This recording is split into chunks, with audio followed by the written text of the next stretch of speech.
जैसा कि sir Azad Samaj party के चीफ चंद्रशेखर आजाद जी कहते हैं कि दलितों को टारगेट किया जा रहा है, दलितों के साथ अत्याचार हो रहा है, उनके साथ मारपीट हो रही है, उनके मर्डर हो रहे हैं। आपको क्या लग रहा है कि समाज में ऐसा हो रहा है? देखिए, घटनाएं बहुत ज़्यादा हो रही हैं, इसमें कोई दो राय नहीं। और हमारे समाज जो है बहुत ज़्यादा दलित जब पीड़ित है, और अत्याचार अन्याय इस सरकार में, भारतीय जनता पार्टी सरकार में तो बहुत ज़्यादा हो रहे हैं। जी सर।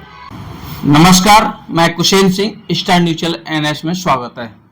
आज आपको एक ऐसी खास शख्सियत से मुलाकात करने जा रहे हैं जिनका नाम विजेंद्र सिंह विक्रम है, जिन्होंने अपने पूरे जीवन का राजनीतिक कैरियर बहुजन समाज पार्टी में दिया।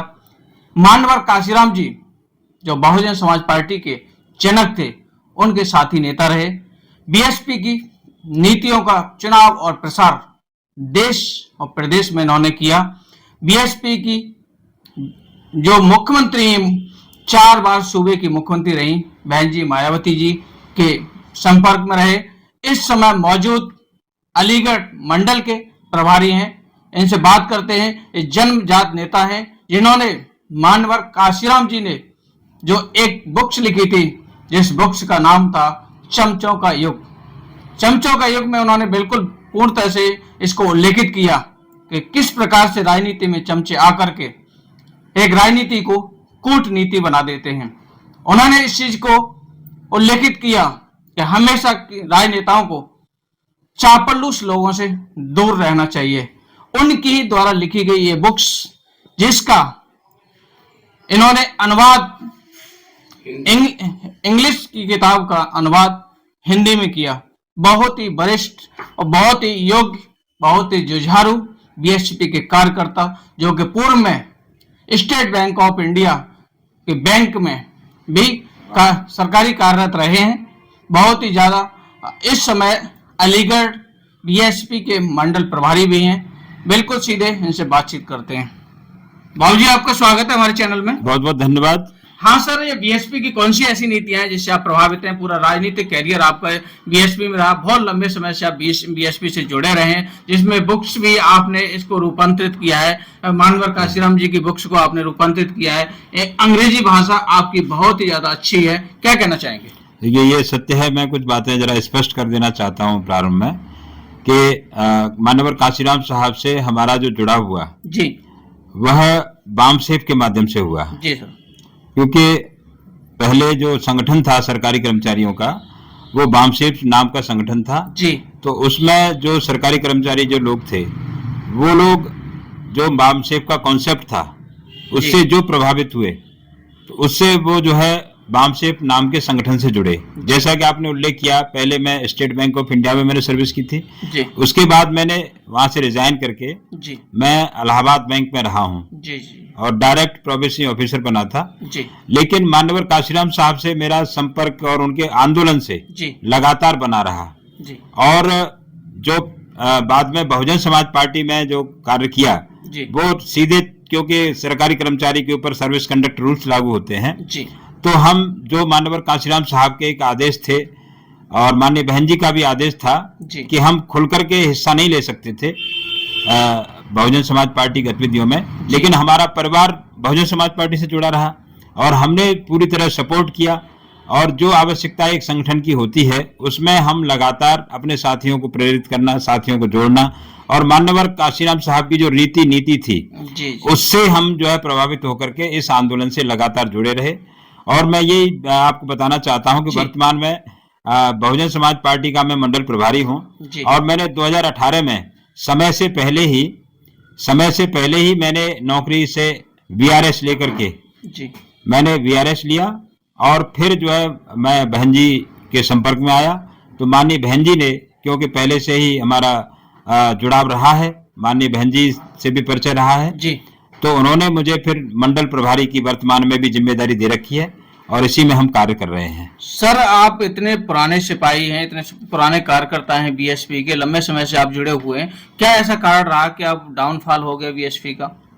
नहीं, देखिए, डाउनफॉल कोई ऐसा नहीं है, ये तो मुख्य रूप से राजनीतिक उतार चढ़ाव है जी। बहुजन समाज पार्टी एक खाली राजनीतिक पार्टी नहीं है जी। और सबसे बड़ी बात यह है कि हम तो लगातार जुड़े रहे हैं। हमने तो जो है बामसेफ और DS4 के बाद में 1984 में हमारे सामने तो पार्टी बनी है। तो ये तो संघर्षशील राजनीतिक दल है, और क्योंकि पहले ये सामाजिक आंदोलन बनाया गया, ये मिशन है, मिशन और मूवमेंट, और राजनीतिक पार्टी उसका एक विंग है। तो राजनीति का जिस तरीके से आज चल रहा है दौर, क्योंकि राजनीतिक जो लोग हैं उनका जो सोच है वो लंबी सोच नहीं होती। ये लंबी सोच है माननीय काशीराम साहब की और माननीय बहन जी की। आज आप देख रहे हो ना कि माननीय हमारी जो नेता है माननीय बहन जी, वो कितने रिस्क लेकर के, भले ही कुछ लोग जो है जैसे पाखंडवाद आडंबर का आज विरोध नहीं कर रहे, लेकिन माननीय बहन जी सीधे सीधे मतलब ऐसे जो तत्व होते हैं जो पाखंडवाद को बढ़ावा देते हैं उनको खुला चैलेंज करती हैं बहन जी, लेकिन कोई राजनेता ऐसा नहीं करता। तो ये मिशन और मूवमेंट के ध्यान में रखते हुए हमारी जो नेता हैं, राष्ट्रीय नेता, वो बहुजन समाज पार्टी की राष्ट्रीय अध्यक्ष, 4 बार की मुख्यमंत्री रही हैं। अब उन्होंने ही जो है पूरी तरीके से साफ कर दिया है कि भाई हम जो है, हमारा जो राजनीतिक जो मिशन है वह सामाजिक आंदोलन पे टिका हुआ है। पहले हमारा सामाजिक आंदोलन है और तब हमारे ये राजनीतिक कार्य हमारा सफल होगा। राजनीति हमारे लिए जरूरी है, लेकिन उससे ज्यादा जरूरी है सामाजिक परिवर्तन। जी सर, राजनीति के जनक काशीराम, मानवर काशीराम जी के आप साथ में रहे, कौन सी ऐसी विशेषताएं उनके अंदर आपको ऐसी जो लग रही हैं जो बहुत ज्यादा अच्छी हैं, ये समाज हित में हो, क्या लग रहा है आपको उनकी? देखिए, मानवर काशीराम साहब का तो सारा जीवन ही जो एक तरीके से उनके अंदर मैग्नेट था। जी सर। मतलब उनके साथ जो वास्तव में जिसके अंदर भावना थी, क्योंकि हमारे अंदर भी चाहत थी कि जो अत्याचार समाज के ऊपर होते रहे, उन अत्याचारों से लड़ने के लिए कोई नेतृत्व, सक्षम नेतृत्व निकल के आए। तो मानवर काशीराम जी के अंदर तो नेतृत्व का भंडार था। उन्होंने अपना पूरा मतलब त्याग किया, I will have no family and no property, और उन्होंने जिस तरीके से साइकिल चलाई, यानी 50 साल की उम्र में जिस शख्स ने डेली 100 किलोमीटर साइकिल चलाई हो, तो उनके अंदर नेतृत्व जो है, हम जैसे लोग इसीलिए तो प्रभावित हुए कि वास्तव में उनके अंदर भावना थी कि समाज का वो कल्याण करना चाहते थे। और बाबा साहब डॉक्टर अम्बेडकर के मिशन और मूवमेंट के सच्चे तरीके से जिन्होंने काम करने का आज जो दिखाई दे रहा है हमें भी, कि जो काम मानवर काशीराम साहब ने किया सच्चे अनुयायी बन करके, वो आज भी हमें प्रेरणा देता है। आज भी हम उसी मूवमेंट को आगे बढ़ाने में इसीलिए लगे हुए हैं कि मानवर काशीराम साहब आज भी हमें तो प्रेरणा देते रहते हैं, भले ही वो हमारे बीच में नहीं है। एक बात बता देता हूं मैं आपको कि 9 अक्टूबर को उनका 18वां परिनिर्वाण दिवस होने जा रहा है, और जो नोएडा में राष्ट्रीय दलित प्रेरणा केंद्र है और राष्ट्रीय दलित प्रेरणा जो स्थल है, वो बहुजन समाज पार्टी की जो सरकार थी 2007 से 2012, उसमें उसका उद्घाटन किया गया था 14 अक्टूबर 2011 को, और मैं वहां मौजूद था। वहां पर जो तो कितना शानदार भव्य तरीके आपने सब देखे जाकर के। मैं तो सभी जो आपके चैनल के माध्यम से मैं अपील करना चाहता हूं कि वो दलित शोषित पिछड़े समाज के लिए, जहां पर पिछड़े वर्ग में जन्मे महापुरुषों की स्टैचू लगी हुई हैं, महात्मा ज्योतिबा फूले, छत्रपति साहू जी महाराज, नारायण गुरु, माता सावित्रीबाई फूले, और वो बाबा साहब डॉक्टर अम्बेडकर तो है ही, मान्यवर साहब की, तो जितने भी पिछड़े वर्ग के हमारे जो नेता हैं, जो महापुरुष हैं, उनकी स्टैचू वहां लगी हुई हैं। तो उनके सारे पिछड़े वर्ग के लिए, दलित शोषित समाज के लिए वो एक तीर्थ स्थल की तरह है। वहां जाकर के देखेंगे तो वास्तव में वो प्रेरणा मिलेगी कि हमारे जो महापुरुषों ने जो संघर्ष किया है, वो संघर्ष को आगे बढ़ाने की हमें लगातार जरूरत है।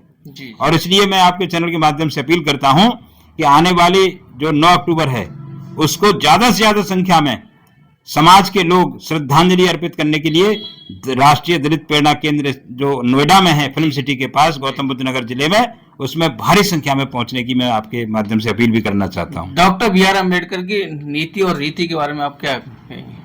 देखिए, बाबा साहब के रीति नीति तो संविधान में सब कुछ लिखा हुआ है। अब बाबा साहब का जो संविधान था, तो अगर जैसे बाबा साहब ने एक बात कही थी जब संविधान सभा में संविधान पेश कर रहे थे, कि संविधान चाहे कितना भी अच्छा हो, अगर उसको लागू करने वालों की नीयत अच्छी नहीं है, तो वो संविधान खराब साबित होगा। बिल्कुल। और संविधान चाहे खराब भी हो, लेकिन उसको लागू करने वालों की नीयत अगर अच्छी है, तो वो संविधान इस जन कल्याण के लिए महत्वपूर्ण साबित होगा। और वो ही आज हुआ है। इतने साल तक जो है कांग्रेस सत्ता में रही।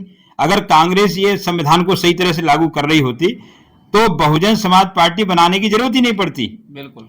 बहुजन समाज पार्टी का गठन इसीलिए हुआ क्योंकि संविधान को अक्षर से लागू करने का काम यहाँ की सरकारों ने नहीं किया। माननीय बहन जी का जब जो शासन रहा तो माननीय बहन जी ने बहुजन समाज पार्टी के माध्यम से उसमें एक एक जो संविधान में जन कल्याण के कार्य लिखे गए हैं, इतने ज्यादा कार्य किए गए कि वास्तव में आज भी लोग याद करते हैं कि कितने विकास कार्य किए हुए। सारा पिछड़े वर्ग का बैकलॉग पूरा हुआ, शेड्यूल कास्ट के बैकलॉग पूरा हुआ, लाखों जो है नौजवानों को, युवकों को इतनी बड़ी संख्या में नौकरियां मिली। तो यही तो बाबा साहब का संविधान की भाई इनको जो है गांव का अम्बेडकर गांव योजना, जहां गांव में किसी कांग्रेसी सरकार ने कभी कोई विकास कार्य नहीं किया, उन गांवों को सबसे पहले सुधारने का काम अम्बेडकर योजना में सबसे पहले 1995 जो सरकार बनी थी, तो सबसे पहले माननीय बहन जी के शासनकाल में गांव की तरफ देखा। ये है बाबा साहब का संविधान, ये है रीति नीति संविधान की। और यह हम कहेंगे पूरे खुले तरीके से कि कांग्रेस की सरकारों में भी होते थे, समाजवादी पार्टी की सरकार में भी होते थे, लेकिन इस समय भी कोई एक खोखला दावा भले करे कि इस समय अत्याचार कम है, लेकिन हम आए दिन घटनाएं आती रहती हैं सामने, तो बहुत ज्यादा अत्याचार होते हैं। लेकिन उन अत्याचारों का समाधान, उन अत्याचारों से अगर निवारण करना चाहते हैं तो मानवर बाबा साहब के जो संविधान है और मानवर कांशीराम साहब का जो बताया हुआ रास्ता है, जिस पर आज आदरणीय बहन कुमारी मायावती जी चल रही है, उसी रास्ते से अत्याचार अन्याय का निवारण हो सकता है। कोई मतलब किसी को गलत फंसाने में, किसी को गलत धरना प्रदर्शन करने से इसका लाभ नहीं हो सकता। जी सर, इस समय अलीगढ़ की सरजमी पर है, यहाँ पर खैर में उपचुनाव होने वाला है, तो बीएसपी का क्या रुख रहेगा? बीएसपी पूरी तरह से तैयारी के साथ चुनाव लड़ने जा रही है। बहुजन समाज पार्टी जैसे ही जो सीट खाली हुई है तभी से वहां पर हमारे संगठन का काम चल रहा है जी। हमारा जो बूथ और सेक्टर स्तर की जो तैयारियां हैं, आप देखें जाकर के कि लगातार हमारी सारी कमेटी गठन उनका कर दिया गया है, लगातार बैठकें चल रही हैं और लोग चाह रहे हैं। हमें तो बात हुई लोगों की, जितना ज्यादा विकास कार्य बहुजन समाज पार्टी के शासन में हुआ ना जी सर, इस खैर क्षेत्र में आप देखिए, उधर टप्पल के आगे गए हो कि बंदा बनाया हुआ, वहां पर लोग तबाही होती थी, बाढ़ आ जाती थी, लोगों को जो है ना अपना सारा जीवन इतना बाढ़ग्रस्त होता था वो क्षेत्र, सारी जिंदगी उन्होंने देखा। लेकिन जब बहुजन समाज पार्टी की सरकार बनी और बहन जी ने बंदा लगवाया तो उससे उनके जीवन सुधर गया। एक्सप्रेस वे है, और यहाँ तक मैं कहूंगा कि जो एवर एयरपोर्ट है ना, वो भी जो है जानने वाले जानते हैं कि ये माननीय बहन जी की देन है। ये सरकार कोई भी श्रेय लेती रहे, लेकिन माननीय बहन जी की वजह से ही जेवर एयरपोर्ट बना। जी सर, इस चुनाव में क्या चुनावी मुद्दे रहने वाले हैं? चुनावी मुद्दे तो साफ हैं हमारे कि हम जो है इस दलित शोषित समाज और जो पिछड़ा समाज, किसान समाज, मजदूर समाज, उनका जो कल्याण हो सकता है वो बहुजन समाज पार्टी की रीति नीति के पर ही चल करके हो सकता है।